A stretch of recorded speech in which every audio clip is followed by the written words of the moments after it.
Okay, we're getting the thumbs up, so we must be back on Facebook Live, on fox6now.com, and on the Fox 6 YouTube channel. It is our You Decide 22 primary election coverage. I'm Fox 6's Brian Polson, here with Jenna Sachs, and we are joined by Fox 6 political reporter Jason Calvi. I always talk about these nights as like you were Super Bowl, although there's several of them a year, so you get a lot of Super Bowls. That's right, but you're covering all of these issues, all of these races.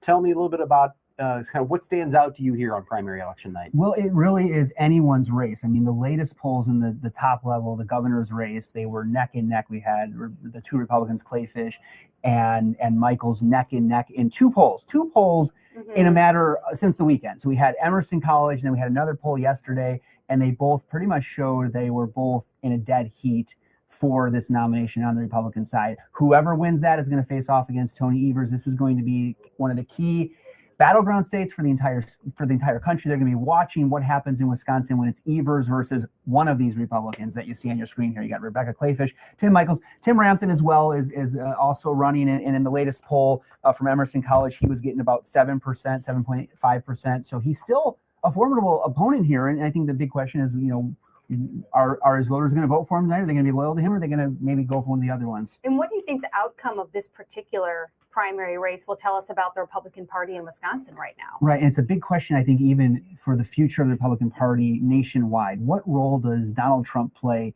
in the future of the Republican Party, both in Wisconsin and in nationwide? And you saw former President Trump endorsing Tim Michaels, a businessman. If you drive down the interstate, a 94 or 41, you're going to see Michaels Construction, because they take a lot of the construction jobs, interstate infrastructure jobs across the state of Wisconsin. So you know what they're doing. Both businessmen, Trump backing a businessman, Tim Michaels, and so you've got two visions here, really, for the future of the Republican Party. Who Trump is endorsing, and then his former partner, Vice President Pence, backing Clayfish. So you see the divisions here clearly articulated in who they're both backing for governor here in Wisconsin, and you see also former President Trump, also getting himself involved in one of the assembly seats here. One of our 99 assembly seats. It happens to be the most powerful Republican at the state level, which is Speaker Robin Vos. Trump wants to see him ousted, and that could potentially happen tonight. There's a challenger, Adam Steen. Because he refuses to decertify or take action to try to decertify the 2020 election. So we're here in 2022.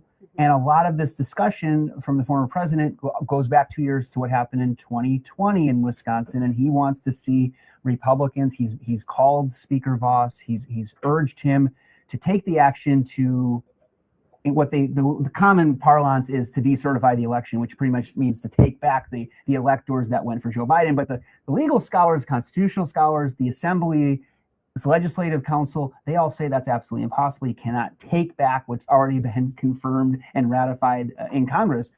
So that's something that Trump has been pressuring Speaker Vos to do over the last 2 years. Vos says it's impossible. And so now Trump is upping the ante by pretty much asking for voters in that district, the 63rd Assembly District, which is Burlington, Union Grove down there, to vote for Adam Steen, who's a challenger, who does say, he told me, we interviewed him, he would vote if there was a vote to decertify this election. Whether or not that's even possible, by the way, for Donald Trump, it's often not about whether something's possible. It's often a loyalty test, right? Is that really what's going on here with Robin Vos? Speaker Vos has not shown that loyalty in his mind, and he says, well, then I'm going to take you out. Yeah, and that's what he's trying to do. And he rallied with Adam Steen on Friday, along with Tim Michaels in Waukesha County. And so that's what's going on here. Again, it's a test case we're seeing based on the power of Trump and what sway he has on the future of the party here in Wisconsin. Now, remember 2016 in the primaries, he did not win when it was the primary season. It was him versus Ted Cruz. Ted Cruz won the Badger State back in 2016. But then as the time went on, Trump was able to win in 2016, the whole state of Wisconsin in 2016, and then lost in 2020.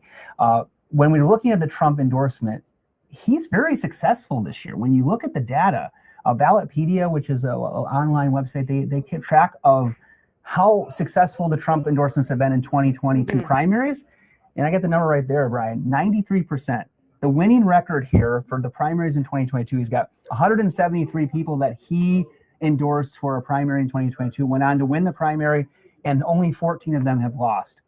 So what does that mean for Wisconsin? We're going to see tonight. What we don't know there is how many of those were kind of sure things already. Yeah, exactly. How many were horse races? How many were a race like this where we know it's really it's a toss-up right now? Right. But Steen was a relatively unknown person entering this race before the endorsement, and Robin Vos, as you mentioned, one of the most powerful Republicans in the state. Is it still considered an uphill battle for Steen? I think he's still considered. In my story, I called him David versus Goliath. I mean, it really was. We're talking about the giant.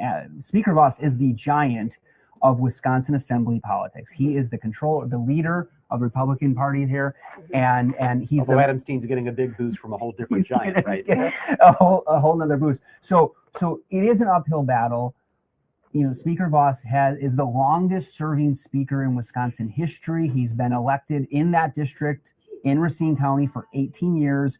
And he has when constituents call, email, they have complaints, they have an issue with unemployment, they have Eagle Scout ceremony or a graduation, they'll invite Speaker Vos to come, and he will attend these events. He's very well known in his district as being out and about. He'll actually return people's phone calls that are constituents. Those things go a long way in local politics. And the power of incumbency for that much time usually would mean this was a sure thing. Were it not for that issue of President Trump coming in and trying to get him thrown out, this wouldn't even be a race, right? Right, exactly. But there have been people that have been more fired up since the pandemic. You know, in 2020, everything shut down, and people got more interested in local politics, looking at the school boards, looking at local council races and things like that. And I think people were upset that Republicans didn't push back harder. Now, of course, there were lawsuits. There were fights against the mask mandate. There were lawsuits against the stay-at-home orders on the Republican and conservative sides. But people still didn't think that the leadership of the Republican Party, there's a small, very vocal, I guess you could call minority of the party who feels like they did not do enough and they want to out them now. And so we're seeing several of these leaders in the state assembly and the state senate are facing primary challenges tonight. So that'll be the question that we're watching. One of the many questions we're watching is how well do the incumbents do against these up and coming challengers, these outsiders that are trying to come in and oust them now. I'd also like to hear you talk about a race that's not as hotly contested, which would be the U.S. Senate seat. We did see the Democrats kind of throw their support behind Mandela Barnes in the last couple of weeks. Should we just brace for what's to come with that race? It's going to be, I'm assuming, one of the biggest in the entire country. Yeah, I mean, it is going to be, again, the control of the Senate when you're thinking about all of these issues that they're debating right now in Washington, D.C., and they will be debating in the future of abortion laws. Right after the striking down of Roe v. Wade, the House has been able to pass a bill to enshrine abortion access into law, into federal law. The Senate, has blocked that. They have a 60 vote majority to overcome a filibuster, and they haven't been able to do that on these things. So again, all of these issues are going to be playing out in the United States Senate, and this Senate seat in Wisconsin is seen as one of the most intense battlegrounds in the country. So there's going to be tons of money coming out from outside groups. The parties are going to be investing in Wisconsin. We're going to see the candidates raising tons of money, and that's all going to start. It really has already started, but tonight is the official end of the primary and the official beginning. So if you're tired of all of the ads on TV, because sometimes you send us messages and we read them. You ain't seen nothing yet. You haven't got, so just get ready, because it's going to be even more intense coming up as really the future control of the United States Senate is going to hang on Wisconsin and a few other states. Tons of money is going to be pumped in here. It's going to be Johnson versus Barnes. Jason, I'd be remiss if I didn't ask you about this. The city of Milwaukee just recently named officially as the host of the 2024 Republican National Convention. We have these races that President Trump is trying to influence here. We know how close the presidential race was in 2020 in Wisconsin. It feels like the eyes of the country when it comes to politics are on the state of Wisconsin and even the city of Milwaukee. And you're a political reporter here. Do you feel all of those eyes? I mean, this is obviously right now, we're the center of the political universe. Right. And it seems like it hasn't ever ended, right? It seems like 2020 just continues on, and the battle that took place in 2016, 2020, now 2024 is going to be center stage in Milwaukee and in Wisconsin. We're talking about a state where the most recent presidential elections have been decided by less than 1 percentage point. We're talking about 20,000 people. Think about that. I mean, in a state with more than 5 million. Yeah. So when you're thinking about several million people voting and it comes down to 20,000, what's going to sway the voters? Now, Republicans think that having their convention in Milwaukee is going to help. They're going to have 2 years of preparations. Think about all of the stories that we did when the DNC was coming to town about business booms, the new construction for hotels, service workers that were getting good contracts because they were looking forward to hosting this convention. Those are the things that we're going to be doing in the next 2 years for and ahead of the RNC. And so they think that could be the press that will help sway independent voters their way, right? 1%. If everything's decided by 20,000 votes, maybe everything could help. Who knows? Don't ask Hillary Clinton because, her convention in 2016 didn't help her win Pennsylvania. I mean, there's a track record of these conventions maybe not swaying the general election one way or the other, but still having that one-on-one time with voters is important, and we'll see how it plays out when the Republicans come to town in 2024. Short of a pandemic, at least all the eyes will be on Milwaukee this time. Yeah, because last time with the Democrats, it ended up going mostly virtual. Joe Biden accepted the presidential nomination in Delaware along with his running mate Kamala Harris. So again, what's going to happen this time? Hopefully, it will be in person. That's what city leaders and they're expecting 45,000 people. They're expecting several $1 million of economic impact for the region if this RNC. There's no pandemic that puts the brakes on it. So we just saw a little glimpse of Cassidy Williams, and I think we want to go to Cassidy because polls are closed now. They've been closed for about 10 minutes. And she's Cassidy, at the place where they're counting the ballots here at Central Count in Milwaukee. Cassidy, what's going on over there? Well, right now, the deputy clerk for the Milwaukee Elections Commission is actually making an announcement to the poll workers, explaining them how to wrap up for the night, kind of to get their final count, how to wrap up everything. And then if there are any ballots that still need to be opened, they've been taking them over here to this machine where they then tally them all up, run the count. But they do seem to be running on time. Polls closed at 8. They're pretty much done counting, just running those final tallies, as they had to give people until 8 p.m. to bring absentee ballots in either to here or City Hall. So it looks like we should have results, at least from the 28,000 absentee ballots, within the hour. For people who haven't seen this firsthand, can you kind of describe what goes on with the people who are walking around the room? I know that you mentioned before there's a yellow line, and where you stand in reference to that line says a lot about what you're doing there. Yeah, so if you're kind of behind the yellow line, that means you're an official election worker. They work in pairs of 2 to go through the wards, open absentee ballots, which includes anything from early voting. They open them up, make sure it's all filled out correctly, that there's a signature, that there's a witness signature. And then if it is everything's filled out correctly, then they open up the ballot, put it in a pile, and then that's when they take it over to the machines to count it up. Well, Cassidy, thank you. So observers. So Cassidy, you said they're moving through everything pretty quickly over there? Yeah, they seem to be wrapping up. I would expect them to be done and have at least results from the absentee ballots within the hour. Okay, and we look forward to bringing you some of those results as soon as they start rolling into us as well. Cassidy, thank you so much. I was hoping we were going to catch Sarah Smith trying to run across here because she just magically turned Jason Calvi into Mordecai Lee. So, hey, Mordecai, welcome to our digital coverage. We look alike. Good to see you again. So, Professor Lee, it is Mordecai. All right, Mordecai, it is a... We do that every time. That's right. I think I probably did that last time. It's a primary election night. This is very different from a general election, but obviously the biggest race right now is the Republican primary for governor. This isn't as easy to track in terms of turnout and who does well where. Where are the places to look tonight for what looks like a very tight race? Sometimes we get results based on a county, and I think we have to look at Waukesha County, which is her home county. How does she do? Waukesha County did not like Trump. We would expect that she would do well. But what about some of the other places around Milwaukee County? What about Washington County, Ozaukee County? What about the Trump counties in the far north, where there were the rural white men who were not college educated, high school graduates, who rarely voted, but they loved Trump and they suddenly started voting. So I think we're going to look at counties, and that'll give us a sense of who's doing well. But I think the real key is, what are the crossover voters doing?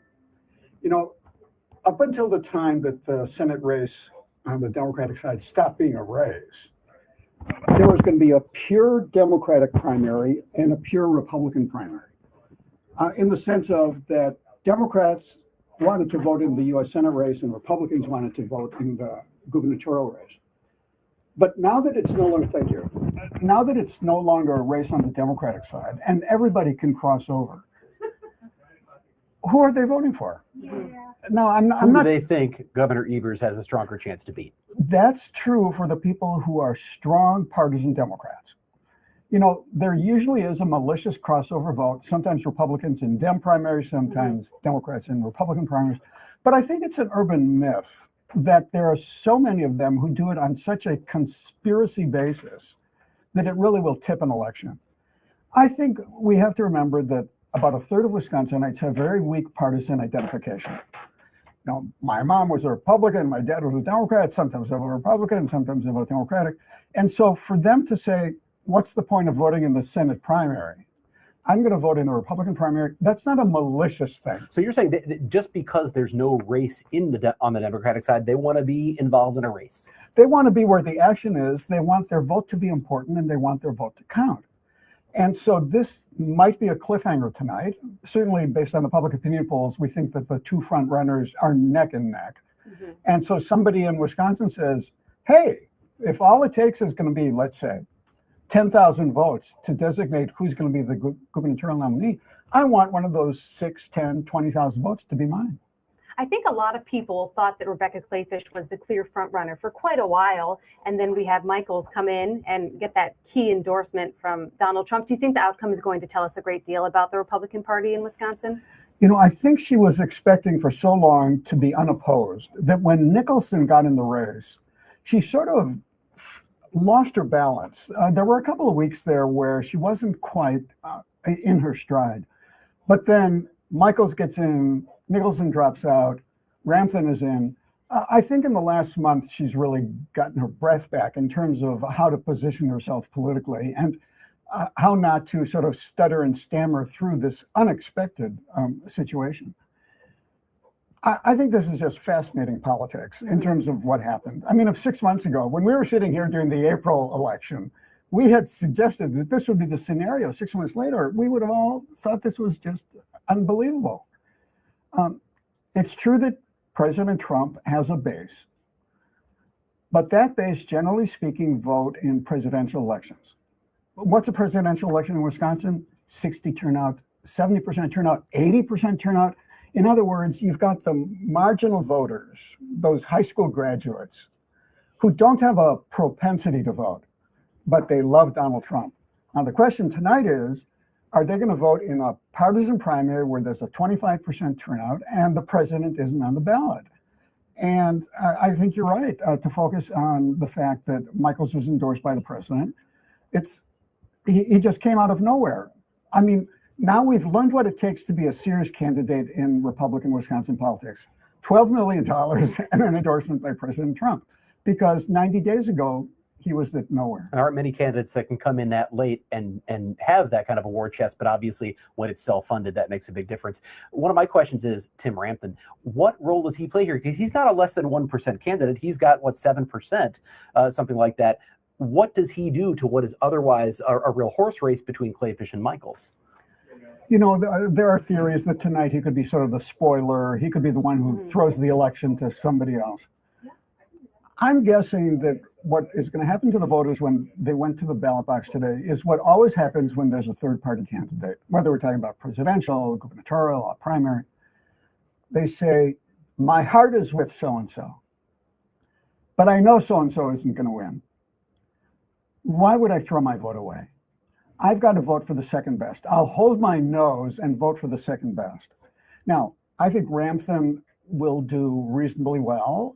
There always are third-party candidates in Wisconsin. I'd guess that it's going to be 5% or less, purely as a guess. Well, and this is different because it's not necessarily the hold your nose moment, because it's a partisan primary. So they agree on most things. So for a voter to say, I want to pick the winner, not the guy who I otherwise would like, it's not quite the same as saying I'm going to hold my nose and vote for a candidate I can't stand. Right. And, you know, you're right. You could take it a step further, because the logic of Ramthun's campaign I think we have some results, actually. Sorry to interrupt you, Mordecai. Sure. We have 1% reporting. So far, we have Tim Michaels with 45%, Rebecca Clayfish, 42%, and Ramtham, you said 7%. Yeah, 7%. That's where polls were showing, with but obviously 1%. that's very, very early. It's kind of where we expected to see things, roughly, right? Right. And so let me just finish the thought, Yeah. because Ramtham's credibility as a candidate, the basis for his candidacy was, I'm the Trumpiest of all the candidates. I want to decertify the 2020 election. And bang, that sort of 5% base, 7% base loved him. But along comes President Trump, and he doesn't endorse Ramtham, who's the Trumpiest of them all. He endorses Michaels. So the logic of voting for Ramtham really sort of, the bottom dropped out for that, with Trump being in town last Friday. So I don't think he'll be the spoiler, but I do think it'll be a close election. I'm interested in your thoughts on another endorsement that happened of Adam Steen. How do you think that could impact the Robin Vos primary? Gosh, for those cynics of Wisconsin voters, and I've met plenty of them, who think that nothing ever changes and there's no difference between the parties and who the heck cares. This is the perfect example of a primary that's a showdown between the two silos of the Republican Party. The Trump silo, and I guess you call it the Scott Walker silo, or maybe the Tommy Thompson silo. This is a showdown. This is going to tell us everything. Steen probably came out of nowhere with not much money, and suddenly he's a contender. But Vos is a competent politician. He takes care of his base. He's run for re-election before. He's won re-election. It's hard to believe that incumbents in Wisconsin in the state legislature rarely get defeated. But this is the new Trump politics, that Vos is being primaried. Somebody came in on his right and was more conservative and more Trumpy than he was. So it's a serious kind of referendum on Republican politics. And is that a big signal to other candidates from Donald Trump that if you don't show loyalty, you're going to get primaried? And if he wins this, look what happened to Robin Vos. This is the formula. Because when we look at, let's say, Republican members of Congress, and we think to ourselves, do they really all believe that the election was stolen, with the exception of 10 who voted to impeach him a second time? They're all afraid of getting primaried. And so what's happening to Vos is the pattern of what most Republican incumbents want to prevent from happening. And that's why they won't break with Trump. I thought it was interesting when I read the endorsement of Steen. Trump called Vos a rhino, the Republican in name only, which is hard to wrap your mind around as someone who follows Wisconsin politics, because he's so much associated with the Republican Party here in Wisconsin. And not only that, he's so associated with the Gableman investigation. Mm-hmm. What Vos tried to do is he tried to find a middle ground between the Trump people and the non-Trump Republicans. To a certain extent, it's a habit of politicians to look for a middle ground, to look for a compromise. But there are some issues in politics that are just binary. I mean, abortion is the obvious one. You're either pro-choice or pro-life. There is no middle ground on abortion. Vos tried to sort of tiptoe through the tulips. He's sort of a little Trumpy, a little not Trumpy, but it didn't work. Eventually, it broke. And that's why we saw happen. And I think Vos was surprised that he couldn't pull it off. After all, he gives $1 million to Gableman. This thing has been going on for a year and a half. In a sense, nothing has happened, but Vos thought that would be enough. And then Ramtham, just out of nowhere, undercut Vos.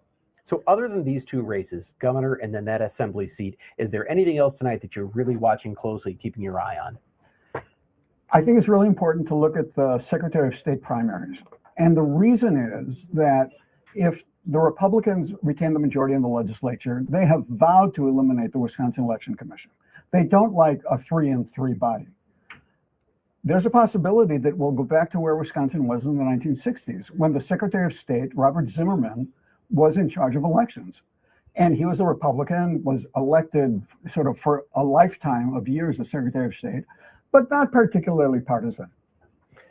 Well, that's going to be an interesting one to watch, because not only do we have 3 Republican candidates, but there is also a challenger on the Democratic side. Right. So an awful lot to watch. Mordecai Lee, Fox 6 political analyst, thank you so much for coming in and joining us here on our digital coverage. Thank you, Mordecai. And we are being flagged by our crew here, telling us that we have some numbers coming in from the sheriff's race in Milwaukee County. I'm interested in these. 44% reporting. That's a good chunk so far. We have Danita Ball with 58%, Thomas Beal with 23%, and Brian Barco with 20%, 44%. And obviously, this is an important job and often a thankless job. In Milwaukee County, they're in charge of overseeing a $50 million budget, upwards of 600 employees. They oversee crime investigations, the airport security, the courthouse security, the jail. So there's a lot of responsibility weighing on the shoulders of the person who advances from this primary and actually is going to be in that position because there are no Republicans running. It's just the 3 Democrats on the ballot. Yeah, and none of these candidates have particularly high name recognition, but obviously, when we look at those numbers in the Milwaukee County Sheriff's race, if we can bring those back up, well, we're seeing the governor's race with some updated numbers now, 7% reporting, and the split is still pretty similar. You've got Michaels with a couple of percent lead, just a couple. I mean, look at that, just a few hundred votes actually. So, granted, it's only 7%. And it may depend on where the votes are coming in from, right? Whether they're coming from rural or more suburban areas where the allegiances may differ quite a bit. We see, though, that we're literally talking a total there of maybe 20,000 votes. And granted, that's only 7% reporting, but the numbers are going to be so much smaller than in a presidential election or even in a midterm election in November in the general. So it's not going to take much to sway these, and we may see these numbers come in fairly quickly tonight. If we can go back to the sheriff's race for a moment, you saw there's already 44% of precincts reporting. Obviously, smaller primary, smaller turnout, and it's just Milwaukee County. We're going to see those numbers come in fairly quickly, and you already see fairly early a pretty big lead for Danita Ball. We may know the results of that race before just about any of these others. So it's going to be something interesting to watch. Obviously, a significant lead right there, more than 6,000 votes over Thomas Beal, with Brian Barco currently trailing in third. And Danita Ball is currently serving in the Milwaukee County Sheriff's Office. All of these 3 people have long histories in law enforcement, and they have some similar ideas and some points where they differ a little bit, but they all support, data-driven policing and dispatching of deputies. They've expressed similar views on reckless driving, car thefts, crime. There are so many big issues that people in Milwaukee County are interested in. So if you don't recognize any of these names, you probably will soon, but there's a lot more on them on fox6now.com. When you think back to the sheriffs, for how long Milwaukee County Sheriff was always followed by the name David Clark for 15 years. And then briefly, obviously, you had Richard Lucas Schmidt as the acting sheriff, and then Ernell Lucas elected to that position, who's not running for re-election. So we're going to have a new sheriff in town soon. And I'm told we have some new numbers. Did you say Kale's Senate numbers? showing us the bid card that we've got the U.S. Senate numbers, and as expected, Mandela Barnes running away with it. We knew that would be the case. Sarah Godlewski in second, but she's technically not even in the race. She withdrew from the race, but her name is still on the ballot, so she's got that 5%. And this is more a procedural step than anything, especially since the 3 closest opponents to Mandela Barnes threw their support behind him in the last couple of weeks. Also, Tom Nelson and Alex Lasry. Obviously, Alex Lasry, one of the biggest challengers, when he withdrew from the race and threw his support behind Mandela Barnes, it started that domino effect. And of course, Sarah Godlewski did the same. So Mandela Barnes, it really is a coronation at this point. But as you can see, he's leading, running away with it at this point. And it's being called, of course. So the race already being called for Mandela Barnes. So Lieutenant Governor Barnes is the Democratic candidate who will face off against U.S. Senator Ron Johnson in November. What will be a huge race, one of the most contested in the country, a lot of eyeballs on that race. Absolutely. We have a 50-50 split right now in the United States Senate, and that seat is one that is going to be watched very closely all around the country, and you're going to see a lot of political ads running. Get prepared. It's fun seeing these results come in, and I can't believe we already have a race called. I mean, well, it's one of the nice things about the smaller turnout primaries and so on, just Mm-hmm. because you start to get to see numbers a little more quickly. I know we've been here on some real long nights where you're waiting for numbers to roll in for an awfully long time. I think you can see our team here tonight. This is our Fox 6 Digital Center. Jeff Frings and Kale Zimney, Sarah Smith helping us with these numbers. They're holding up a little paddle occasionally, telling us when the results come in. It's exciting. Lieutenant Governor on the Democratic side, 6% reporting, Sarah Rodriguez and Peng He. So she is leading by quite a wide margin as well. And I'm not a statistician, so I don't know how soon again, where do those 6% come from? Can you read something like this so early? I don't know, but obviously for Sarah Rodriguez, those numbers look good. That's a 2-person race. On the Republican side, for lieutenant governor, there are eight candidates. So that'll be, good luck to the graphics folks in putting that one together. And I don't know if they're working on that right now, but that'll be an interesting, is that what we have right here? Yeah, there we go. Okay, so 6% reporting. Is this up on the screen? We have Roger Roth with 33%. Cindy Werner, 16%, Jonathan Wickman, 15%, Patrick Testin, 14% with 6% reporting.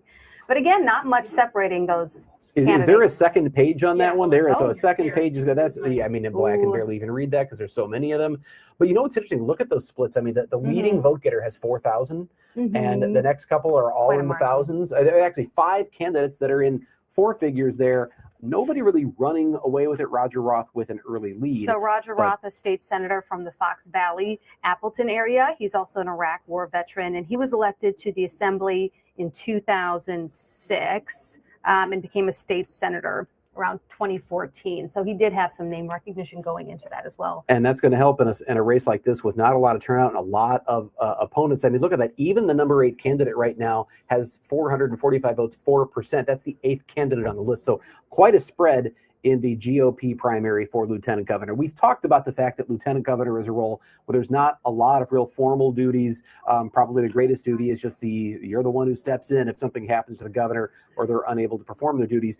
But it is a huge springboard politically as we see former Lieutenant Governor Clayfish now running for governor, and you have Lieutenant Governor Mandela Barnes, who is now the Democratic candidate for U.S. Senate. And I don't think we've talked yet about the 2 Democrats who are vying in this primary. Peng He is actually he's got an interesting backstory. He's a small business owner, but he is a first-generation American who was born in Laos during the Vietnam War. And his family was the target of genocide. They had to flee the country, and they spent time in a refugee camp in Thailand before immigrating to the U.S. So he's got a really interesting backstory. And Sarah Rodriguez, who had the majority of the vote so far, quite a wide margin. She's a member of the state assembly representing Waukesha County. She's been doing that since November 2020. She's a former nurse and a healthcare executive. So perhaps her views on coronavirus and COVID protocols helped her win that election in 2020.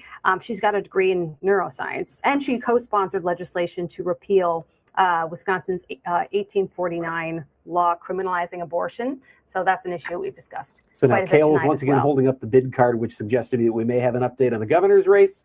Let's take a look. There it is. So now we have 13% reporting, and we've got that almost dead even split between Tim Michels, the businessman candidate who just came into the race in April, backed by President Trump, and then Rebecca Clayfish, backed by former Vice President Mike Pence, right there with almost an equal number of votes. Yeah, less than 100 votes separating them at this moment. Tim Rantham hanging in at around 5%.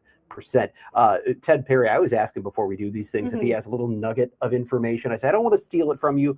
Ted will be on at FOX 6 News at 9 here shortly. But he said, I already used this one last night, so I'm going to tell you. Both Rebecca Clayfish and Tim Michels just had birthdays on August 7th. So for one of them, this will be a real belated happy birthday celebration. We don't know which one yet, but they both share a birthday. I believe Tim Michels, 60 years old, Clayfish just turned 47. Right. And we've been talking a lot about that race right now because it feels like a litmus test for where the Republican Party is in Wisconsin right now, what the endorsements involved mean with Mike Pence on one side and President Trump on the other, dueling candidates. And Rebecca Clayfish obviously was long presumed to be the front runner. I think a lot of people saw this race coming for her for a long time, and Michels kind of came in at the last minute in that endorsement.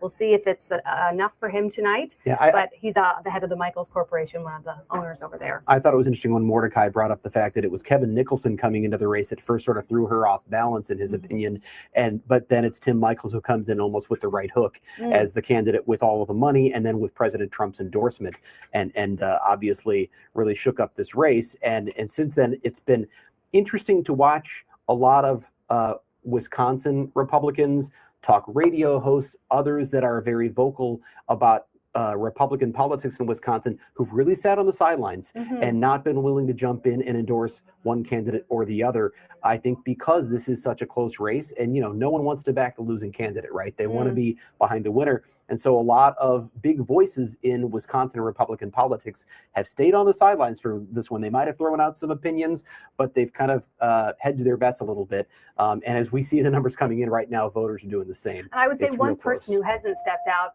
maybe not surprisingly, Scott Walker was quite involved with Clay Fish's campaign. He taped some ads. He spoke. Yeah, he did not stay on the He sidelines. did not stay on the sidelines. And given their history together, since she was his lieutenant governor, that makes complete sense. But that is one of the most interesting races, I guess, we'll be following tonight. It'd be interesting to see if it remains close. I think a lot of it depends on where those votes are coming from and in which part of the state. I know you mentioned that, I just lost my train of thought completely there, but I was thinking about the race between Clayfish and Michaels and the Scott Walker. It was Scott Walker's involvement. Former Governor Walker actually gave a lengthy interview to a conservative organization, Wisconsin Right Now publication, and he talked very candidly about this race. Obviously, he's supporting former Lieutenant Governor Clayfish, but he talked about the role of the gas tax in the governor's race and where that plays between the two. Lieutenant Governor Clayfish, like Scott Walker, was very opposed to the idea of raising Wisconsin's gas tax, and Governor Walker pointed the finger at the Michaels campaign, saying that he's supported heavily by Wisconsin transportation interests who want to see the gas tax increase, and that maybe that was a reason for bringing him into the race. The Michaels camp has denied that and said that was not what it was all about, but you had Governor Walker really sort of raising his voice and speaking up and trying to say it was a lot about road builders and the gas. We're being told that Aaron Mabin is live at Mandela Barnes' watch party tonight. Aaron, we may have just, is he here? We're hoping to speak with him since they recently declared Mandela Barnes the victor in this race. Not a lot of numbers in yet, but the margin was so wide. Hi, Aaron. Got a few more people there since last time. You know, Jenna and Brian, a weird moment right now. They're watching our coverage here on Fox 6, and when you all announced that they were screaming and cheering, and you can hear them right now, this is something that was expected for many people in this crowd, really a lot of people across the state, that he would win. Hey, Mrs. Barnes, do you have a moment for a quick interview? This is Mandela Barnes' mom just said hello to me. So how you feeling right now? I'm so happy. You're happy right now? Yes. Yeah. Yes. So what's next for you all? Where do you go from here tonight? What's your focus? D.C. To Washington. Yeah, thank you so much. Right, all right. That was Mrs. Barnes, Mandela Barnes' mother, saying hello to me. And then she said, we're going to Washington. So that's their focus now. They made it past today. And up next is the November election with Ron Johnson. And they want to go to Washington. So a lot of excitement and electricity in this room right here, Brian and Jenna. You know, Aaron, we did just see his mother pop into your frame. Can you tell us a bit about her and how she shaped his background and why he's here today? Well, he really talks about her, and he talks about his father as well. She was a school teacher. His father was worked in a factory, so they are very middle class. And a few weeks ago, right after Roe v. Wade, many people were surprised to see his mother in a campaign ad talking about her own personal story with abortion. So this has been a very personal race for her as well, revealing that information. And as you can tell, she's really shaped him. He's an only child, 35 years old, so shaped him and really reared him. And she must be very proud, as we saw, mother tonight. Well, I was thinking about it. We talked earlier about his age compared to U.S. Senator Johnson. He's just 35 years old. He's risen very quickly in Wisconsin politics. As a mom, she must be awfully proud to see how quickly he has risen. And now he is in for a slugfest, obviously coming up against the incumbent U.S. Senator in the November election. Yeah, definitely. I do want to know, we talked about mom. Dad is also in the room, I believe I saw him. Yeah, he's right over there with that black shirt. I believe that's Dad. But then a dad's friend is over there on the other side of the room, and another friend is over here. So a lot of people that I've been talking to in the crowd have been talking about family and community, and that's what we're hearing in this room quite a bit, at this campaign party. And they understand that Ron Johnson is going to be a fundraising machine. But as one woman just told me, she said they couldn't be more opposite. So that's the feeling in the room right now. I wonder if they're ready for all the negative ads that are to come. We've heard hundreds of millions of dollars. Why do you think this race is so important on a nationwide perspective? So I think when you talk about what we see nationally when it comes to Senator Manchin and Sinema from those two Democrats in West Virginia and also Arizona.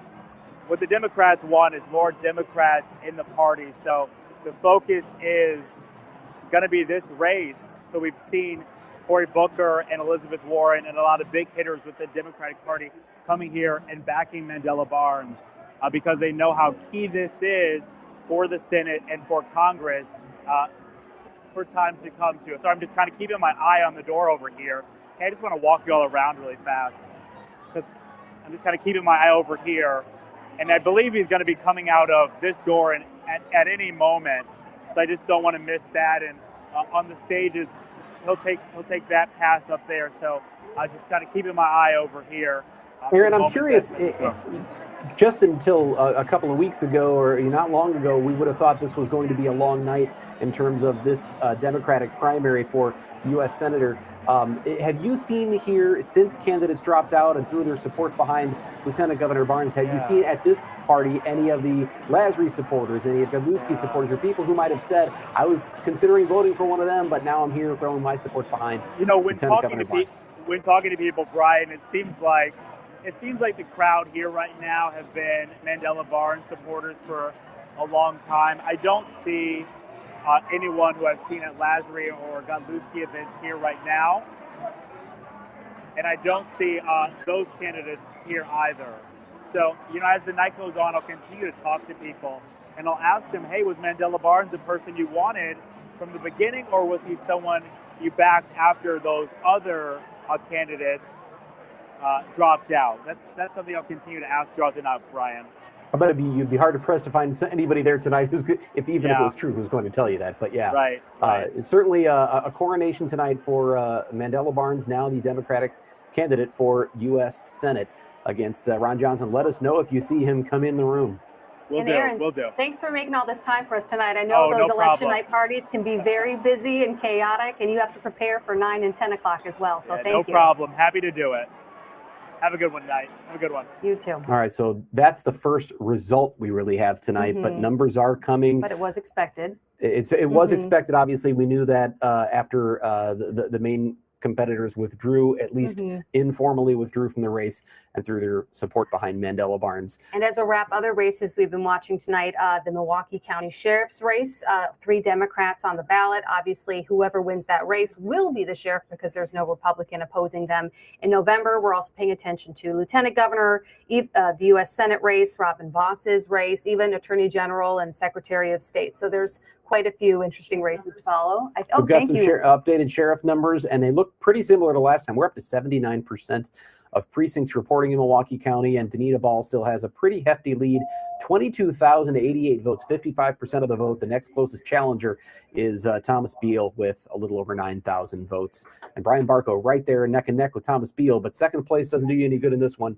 The winner of this will be the Milwaukee County Sheriff because there is no Republican contender. It'll be interesting to see when they call that race because it looked like we were at a high percentage of votes in. Did you say we had another number as well? We go back to the governor's race. We got an update there.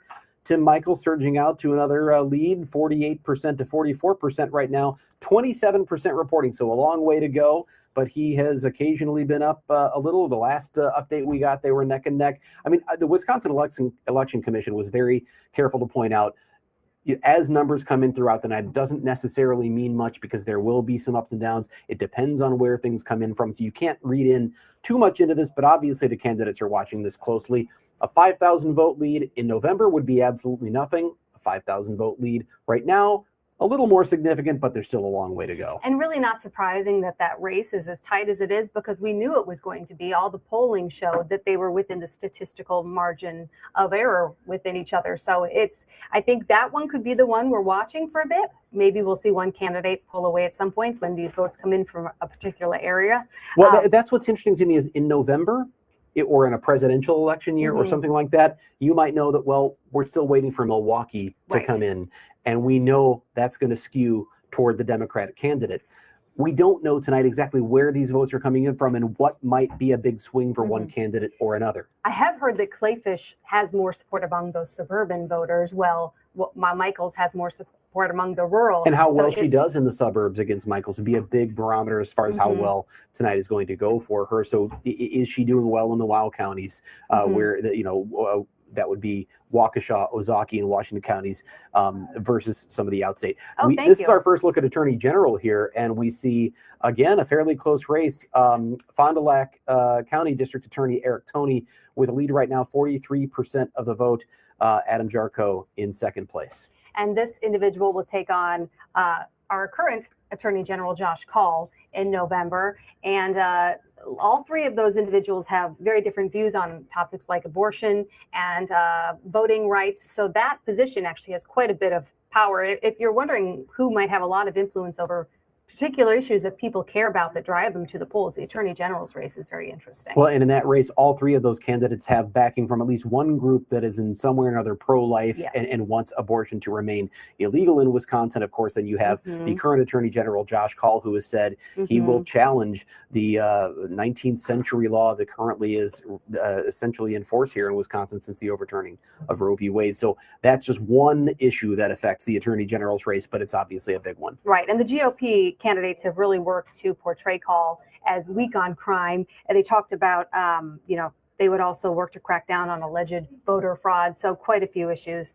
that are driving people's decision one way or another. But again, three Republican candidates. We'll see which one emerges at the end of the night. But it's one of the other interesting races we're following. We talked a bit about the Secretary of State's race. I know Mordecai brought that up, and I've always been interested in that one because I did a story with Doug LaFollette about some of the challenges at that office, because we have Doug LaFollette is a longtime incumbent. Oh, here we go. I'll go back to that. Mandela Barnes tweeting, "Thank you. This is the honor of a lifetime. Now we take the fight to Ron Johnson. We're going to the Senate to rebuild the middle class. We're going to protect the right to choose. We're going to fight to make the American dream an American reality. Are you with me?" So I would assume he's going to enter that room pretty soon, don't you think? I would imagine if he's got the tweet out, he's ready to give a speech that's going to set the tone for what will be, as I said earlier, a slugfest. Some might call it a bloodbath. It's going to be a knockdown, drag-out fight for U.S. Senate, and there's going to be a lot of money, not just here in Wisconsin, but coming in from all over the country as eyes are on this race. Yes, and I'm also interested in seeing, have we heard anything out of Racine County with Robin Voss's district? No, nothing yet. Zero. Okay. So no results yet on probably what is, other than the governor's race, one of the most watched races in Wisconsin. At least on a nationwide level. There have been quite a few national outlets taking a look at that Robin Voss, Adam Steen race in particular, analyzing the power of the Trump endorsement. Yeah, and I want to point out, by the way, that we are about 12 minutes before 9 o'clock. Coming up at 9 o'clock, obviously, Fox 6 News at 9 will be taking over all of this election coverage. You can go there, but we're going to keep you here on the digital side, keep you informed on what's happening up until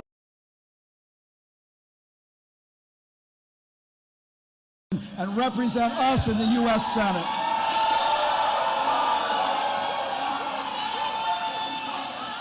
Mandela knows from his life experience just how important good-paying union jobs are. He has it in his DNA to fight for policies that will help workers and communities, just like he has joined us in our fight to save 1,000 union jobs in Oshkosh. You know, those jobs that Ron Johnson said we didn't need.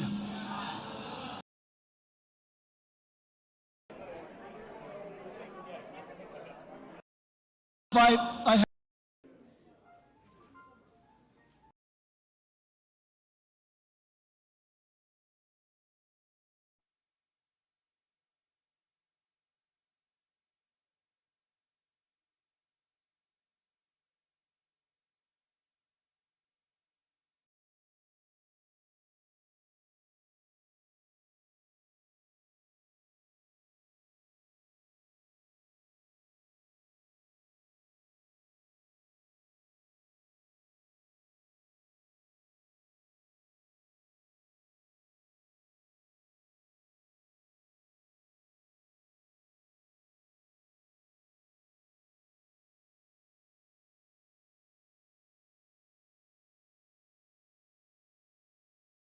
earlier, for people who are hanging on my sound bites about the Secretary of State race, that race is interesting because the Republican candidates for governor have said they want to get rid of the Wisconsin Elections Commission. And if that happens, some of the power to administrate elections might go to the Secretary of State's office. So Which that's many why other there's states, interest. it's already there. Wisconsin has one of the weaker Secretary of State's offices because of that. Okay. So we have a primary race on both sides. This is not true of many of the offices we're covering, but for the Republican side, we can see that Amy Loudenbeck is leading with 48% of the vote, but it's not a foregone conclusion by any means, with Jay Schrader in second place there at 38%. And on the Democrat side, the incumbent Doug LaFollette with 62% of the vote. I don't know if we know how many, I can't read the small print there. 26% of the precincts reporting. And Doug LaFollette has held this position since like 1983. I think he held it for a couple of years in the 70s as well. And during that time, he's seen a lot of changes in the Secretary of State's office. They've gone from something like 50 employees to 2 full-time employees. And he has argued for more people. There have been more full-time positions put in the budget and taken out. So there would probably have to be some pretty big changes to that office if they wanted it to administer elections. And for Republicans who are running to try to take over that office, obviously they're running with the intention, or I would imagine the expectation, that if they hang on to the legislature, that they could make those very changes that would increase power in the Secretary of State's office. Interestingly enough, Republicans have in the past tried to get rid of that office altogether. Yes, they have. Doug LaFollette has not been happy that they moved it to the basement of the Capitol. They've taken away the staff. They've taken away a lot of their responsibilites. Did they take away his red swing line stapler? It starts to sound like Office Space at that point. I haven't seen that movie in a long time. But That's one of my favorites. I could quote it all night. My wife would get mad at me if I sat here and quote it. I know. I could quote movies and my wife would roll her eyes. And so, but anyone who knows, that's the picture it paints. They keep shrinking the office. They're moving him into the basement. Right. I think he's got the stapler and they want to take it away. So it's interesting that there's renewed interest in that office right now. It says a lot about where the state is. Yeah. So we have so far seen, do we have an update on the sheriff's race? I think the last we saw it was 79%. Any new figures there? Or are we still, I'm looking over at Sarah as she's going, Brian, I'm typing, I'm trying to find out what's going on with that. We have seen updates on the governor's race. We've seen the sheriffs. We've seen lieutenant governor, attorney general. Race called for Mandela Barnes. We know that U.S. Senator Ron Johnson will obviously be challenging him as will be the incumbent who's trying to fend off that challenge. 87%. Wow. 55% for Janita Ball. This seems like it's. And that's been consistently where these numbers have been throughout the night so far, right? About that 55%. They've been hanging around at 22, 23%. So she's got a pretty substantial lead. It would take, I think, something pretty substantial in those final 13% and whatever absentee ballots there might be to change that. But again, we're at fairly small overall numbers, a total of, what is that, 45,000 votes roughly? So, who's to say where those last votes might come from and what that could do. But Under Sheriff Danita Ball is currently in the lead to become the next Milwaukee County Sheriff. And I want to point out that typically a primary doesn't get you the office, but in this case, there is no Republican candidate. So the winner of the Democratic primary will be the sheriff. And that person will be in charge County. of operating and overseeing the county jail, providing security at the courthouse and at the airport, patrolling county parks and highways, and also investigating crimes. There's a budget of about $50 million, and they'll oversee upwards of 600 employees. So a lot of responsibility for this person, and they have challenges facing them, including record-breaking homicides, staffing shortages, including at the jail morale issues at the jail, reckless driving, car thefts, violence. There's a lot on the plate. And obviously, recruiting right now is such a huge deal for law enforcement. So that's going to be an issue, continues to be an issue in the sheriff's department. So whoever wins, it's a victory, but it's a tough road ahead. Right. And we're back to the governor's race, 30% reporting. Tim Michaels still ahead with 47% to Clay Fish's 44%. And what is that? Still about a 6,000 vote margin. So he's maintaining just a few percent lead, but with 70% of the vote. And who knows what's coming in from outstate, what's coming in from the suburbs. It remains to be seen where this goes. But it's been pretty consistent so far, either a dead heat or Michael's up by just a couple of percent. It is obviously way too close to call with so many votes yet to come in. And I don't know if we've talked a bit about Tony Evers. Everybody knows him at this point, but he assumed office in 2019. And this may be a tough fight for him because it's a midterm year in a time when voters are facing inflation and the possibility of a recession. So that cannot always be great for an incumbent. And another bad sign showed a majority of poll respondents said they felt the state was headed in the wrong direction. But a Marquette Law School poll in June showed Evers slightly ahead, but that Republicans were more motivated heading into the primary. We'll see who's more motivated in November. And I didn't get to ask Mordecai about this. I really wanted to, because I haven't seen any updated polling on this. But the last time polling was done, the Marquette Law School poll had come out.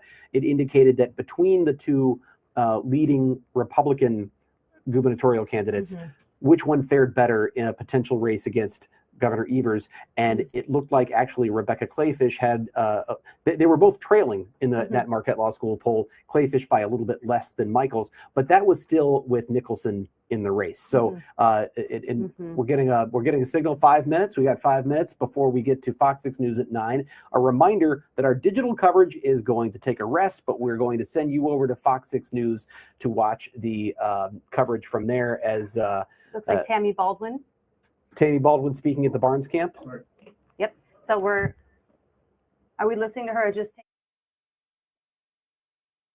U.S. Senator Tammy Baldwin is at the Barnes watch party, which is now a victory party, and we are waiting for the lieutenant governor and now Democrat candidate for U.S. Senate to take the stage there. So, but a reminder, in about 5 minutes, we're going to send you over to Fox 6 News at 9, and we'll take a break here. I don't know if we have plans to return here digitally or not. I guess we'll see how the night goes. No? I don't okay, think so we when are. we do You that, can get it from we're handing it all over Hit the refresh to the tab, A-team. check out those races that you're interested in. Yeah, so for the last few minutes, we'll see what other updates we can get for you here. Obviously, we're going to be back in these very seats in November, and there's going to be a whole lot on the line in the midterm election. And so there's our latest update on the governor's race. Tim Michaels now just a couple of percent lead, still about now it's a little under 5,000 votes, 33%. Still 33%. So this could go either way. Still, I would argue 33% is not. It could definitely go either way with that many votes reporting. We don't know, or not yet counted. We don't know where they're coming from.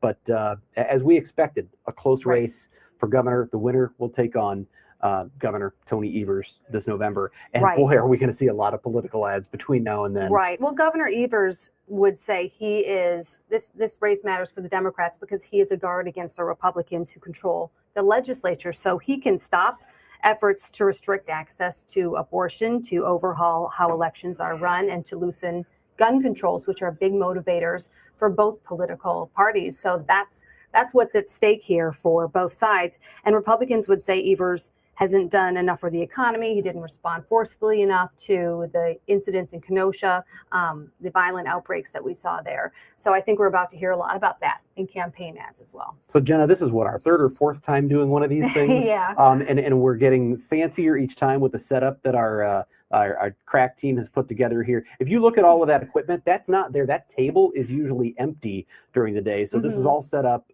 just for this. And we're going to be back, of course, doing the same thing in November, talking about the midterm election. And Jenna, that is an election that often in years where when a one party wins the presidency, the next midterm election often goes well for the opposing party, and enthusiasm is higher for the voters of that opposing party. But this time around, you've got some issues that have really maybe changed the game. Okay, we are going to go out to the Barnes camp because there is Lieutenant Governor Mandela Barnes about to give a speech as he is now the Democrat candidate for U.S. Senate.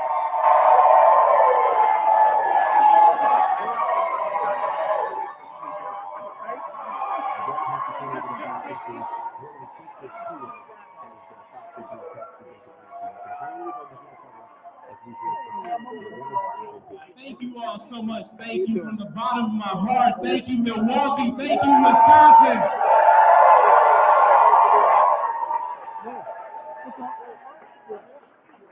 Let me tell you, I cannot thank Senator Baldwin enough, and I cannot wait to be your partner in D.C., the United States Senate.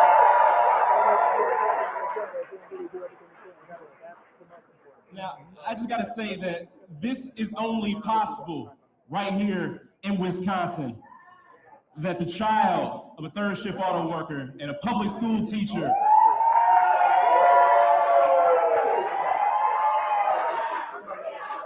born on 26 and Locust, a graduate of John Marshall High School, can go on to become your lieutenant governor and now your Democratic nominee for the United States Senate.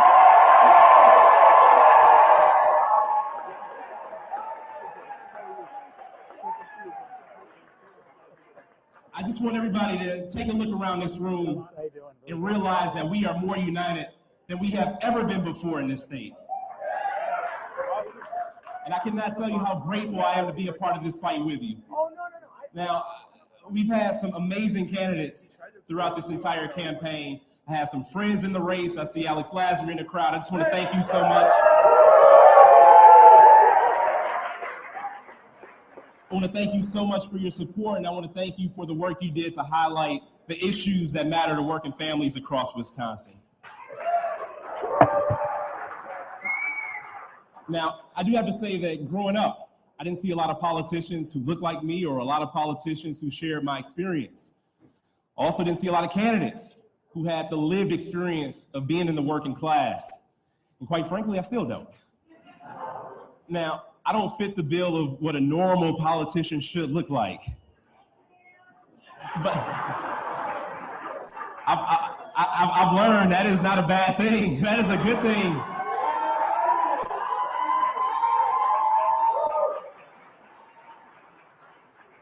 We need more real people in the United States Senate.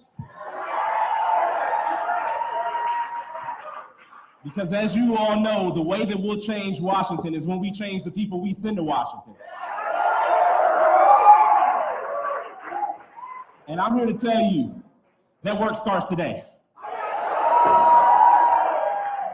Now, I find myself in a lot of meeting rooms, a lot of elected officials, a lot of politicians, a lot of people I'm glad to call friends. And again, there's not always a lot of folks who look like me or share my lived experience, but I think about rooms all across the state of Wisconsin, rooms that look just like this. Rooms full of hard-working, honest people. People who give it their all every single day. People who aren't looking for handouts, people who just want a fair shot.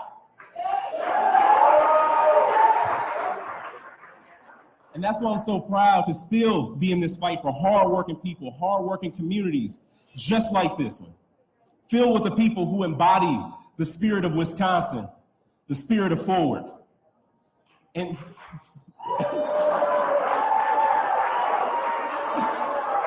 I'm here today to tell you that together we will move this state forward, we will move this country forward, and we will continue to fight for good paying jobs that you can raise a family on. I'm here to tell you that together we will move forward to protect the rights of so many people, the fight that so many people have been involved in long before we got here, like the right to vote. And the right for you to make your own decisions about your own bodies.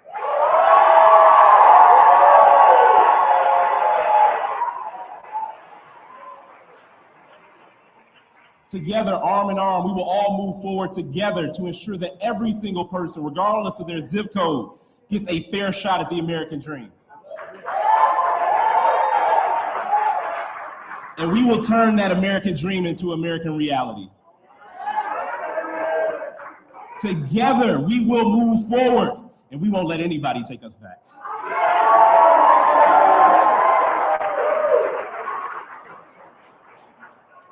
But we're here today because, unfortunately, we still have one senator who wants to take us backwards.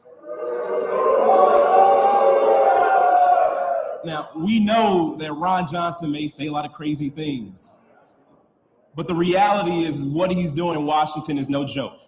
It's downright dangerous. We're talking about a person who's made millions from special interests while he still wants to repeal the Affordable Care Act. He wants to slash Social Security, Medicare, won't even vote to cap the cost of insulin. This is a person who secured more than $200 million in tax deductions for a handful of his wealthiest donors. But he won't lift a finger to keep good paying jobs right here in Wisconsin. This is a person who went on to double his own wealth, but thinks that it makes more sense to ship good jobs overseas. Good union jobs, family sustaining jobs, the kind of job that my dad and his dad had. Plain and simple, if it doesn't help his bottom line, if it doesn't help his wealthy donors or his own special interests, Ron Johnson can't be counted on to support it. And while Ron Johnson does the hard work to try to divide us and to distract us from what he's really doing in Washington, the one thing that he does not understand is that each and every single one of us in every community across this great state has so much more in common with one another than we'll ever have with self-serving, out-of-touch politicians like Ron Johnson.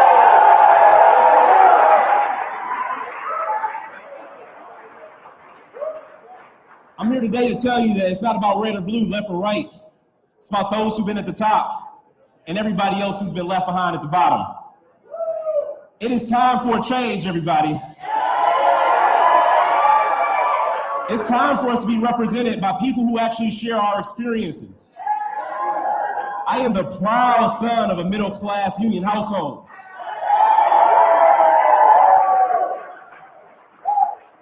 And like most people in the state of Wisconsin, I'm not a millionaire. I don't have the backing of big pharmaceutical companies or oil companies. But what I do have is skin in the game. I have the backing of hard work and honest people just like you all in this room tonight. And while Ron Johnson continues to stack the deck against us, I'm here to tell you that we're not going to give up. Because in our greatest challenges are our greatest opportunities. We have the opportunity to bring back good paying jobs to Wisconsin and to rebuild this middle class. The middle class that gave me an opportunity to stand in front of you today. We have an opportunity to prioritize our family farms and uplift our rural communities, because even though we're in Milwaukee today, we all do better when we all do better.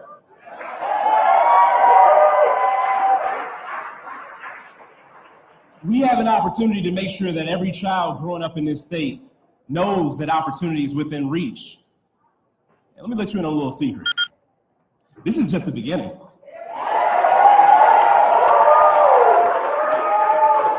Now, we have just over 90 days until the election. We're not going to let up. We're not going to give up a single inch.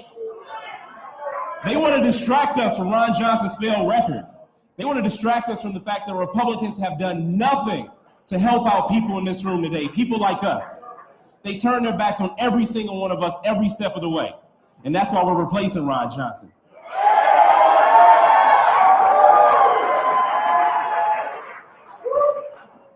I'm here to tell you that we all know better. We deserve better. We believe in better. And together, we're all going to fight for better.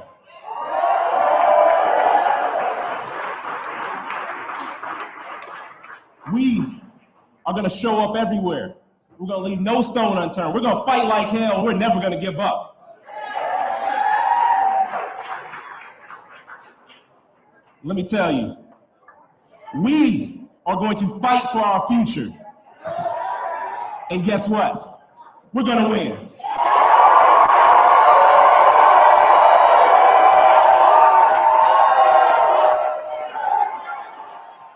Thank you so much. Thank you so much. I'm so proud.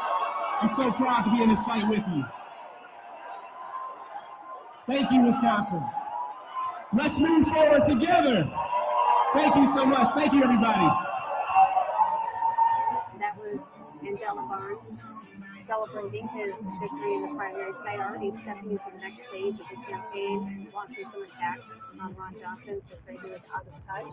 So I think we can see where this is going, but obviously celebrating a very big moment in his career tonight. At 35 years old now, the Democratic candidate for U.S. Senate up against U.S. Senator Ron Johnson. He said, we're going to fight like hell, and we can expect it is going to be quite a fight.